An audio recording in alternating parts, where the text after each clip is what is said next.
How about going on a space journey from the Sun to Neptune, the farthest planet of the solar system? The Sun's surface looks like scorched earth or caramelized popcorn, and then it just clicks. This pattern is created by the boiling gas surrounding the star. This gas is moving in a rolling motion at incredible speeds. This process creates so-called solar granules. Some spots look brighter.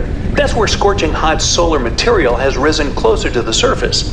When it cools down and sinks, you can see dark lanes. In these dark areas, there are bright specks. Those are magnetic field markers. You don't dare have a closer look because the sun's surface temperature is 10,000 degrees Fahrenheit.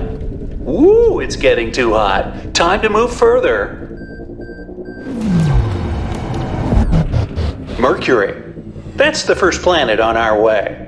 The smallest of all the 4 inner planets, Mercury is just 3,000 miles at the equator. It's also the second densest planet, topped only by Earth.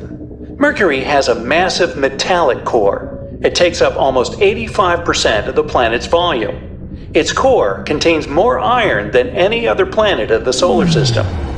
The planet's outer shell is composed of a rocky mantle and solid crust, which is just 250 miles thick. Mercury is too small to hold onto its atmosphere, made up of hydrogen and helium. The planet is also too close to the sun. That's why the solar winds keep sweeping away the little atmosphere the planet manages to gather. Whoops, there it goes. Venus. Now, Venus turns out to be very different from the bluish planet you saw in pictures. Before landing, you have to get through a super dense atmosphere that's made up of carbon dioxide.